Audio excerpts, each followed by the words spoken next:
On this day in 1975, George Connelly played his last match for Celtic. By 1975, Celtic had fallen a long way from the dizzy heights of Lisbon as a cruel half-decade took its toll on the side that Jock built. Billy McNeill retired at the end of season 1974-75 and Jimmy Johnston, still only 31, was given a free transfer. The Quality Street gang had been expected to keep Celtic at the top through the 1970s, but Lou Macari left for Manchester United in 1973, and more preventably, Davy Hay for Chelsea in 1974. Despite receiving a combined fee of almost £500,000 for the pair, a huge sum in the early 70s, that money had not been reinvested in the team. Most damagingly of all, Jock Stein was seriously injured in a road accident in the summer of 1975, and it was a full year before he was well enough to resume his managerial duties. Kenny Dalglish had handed in a transfer request earlier that year, but he withdrew it in the aftermath of Stein's accident. In the meantime, Sean Fallon was left to pick up the pieces and attempt to deal with a workmanlike and effective Rangers who had prevented 10 in a row the season before, but who were not a patch on the Celtic of the early 70s. One of Fallon's biggest problems was the increasing emotional fragility of George Connelly, who had depended so much on his close friend Davy Hay for support. A player of unbelievable talent, the shy and introverted Connelly was struggling with personal demons and had already walked out on Celtic twice before. Now, without Hay's support and Stein's guiding hand, things were coming to a head. It was the first season of the 10-team Premier Division and only the third league match of the season, but Celtic were already trailing, having lost the opener at Ibrox 2-1, followed by a 4-0 home win over Dundee, where Jock Stein received a huge ovation as he came to Celtic Park for the first time since his near-fatal accident. Kick-off was delayed for 7 minutes as an 18,000-strong crowd crammed into Fir Park. With Pat McCluskey dropped after his escapades in Copenhagen while with the Scotland squad in midweek, Connelly made his first appearance of the season as Celtic lined up Latchford, McGrain, Lynch, Connelly, MacDonald, Edvaldson, Wilson, McNamara, Dalglish, Callaghan, Lennox, subs, Hood, Glavin. Motherwell would cause Celtic serious problems that season and attacked from the start.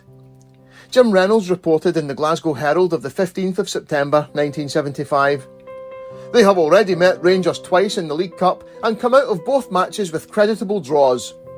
On Saturday, they faced up to Celtic and again shared the points. Deservedly. They matched the Parkhead men in every department and proved that they are going to be a very difficult team to beat this season." In another sign of the times, Motherwell opened the scoring on 10 minutes with a goal from Vic Davidson, once of the Quality Street gang and signed on a free transfer from Celtic that summer. Alan Davidson wrote in the Evening Times of the 13th of September, "It was ex-Celt Vic Davidson who got the goal, but the Celtic defence got nothing out of 10 for their marking. Graham swung over a corner from the left, Colin McAdam headed back over goal, and Davidson was left unmarked to turn and shoot low into the net." Celtic came back strongly, but Motherwell were always dangerous. In this, his final Celtic appearance, Connelly had a difficult afternoon.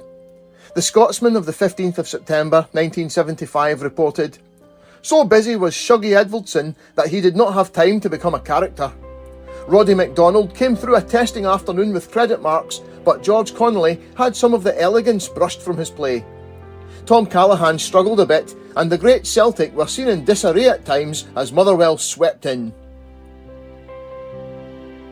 Motherwell keeper Stuart Rennie prevented that rarest of occurrences, a Danny McGrain goal, when he blocked McGrain's shot after he was sent through on goal by Bobby Lennox on 22 minutes, and on 40 minutes a Lennox goal was disallowed for offside. Celtic's equaliser came 2 minutes later, Jim Reynolds writing in the Glasgow Herald, "The pressure around the Motherwell goal paid off 3 minutes from half-time when they equalised with a goal similar to Motherwell's. Lennox chipped the ball across from the right. Jackie McNamara headed back to Kenny Dalglish and the striker hit it first time past Rennie. The second half continued in the same vein, and although Peter Latchford was slightly the busier of the two keepers, Celtic should have taken both points. Jim Reynolds wrote, "Celtic had a chance to win the match midway through the second half when Stuart McLaren punched a Lennox shot over the bar. Callaghan took the penalty, hitting it hard and low to Rennie's right-hand post, but the Motherwell goalkeeper brought off a brilliant save." The draw at Fir Park left Celtic 3 points behind Rangers after only 3 matches.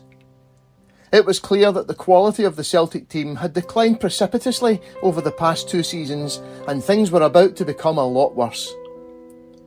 In Iceland to play Valor for their first match in the European Cup Winners' Cup since April 1965, Sean Fallon told Alan Davidson for the Evening Times of the 15th of September, "I'm thinking about a change from Saturday's team. It's between Paddy McCluskey and George Connelly for the sweeper's job. I wasn't entirely happy with the defensive setup on Saturday. However, I want to see everyone in training tonight, and then I'll decide finally on the team." That training session never took place due to the Valor pitch being waterlogged, and McCluskey was given the nod.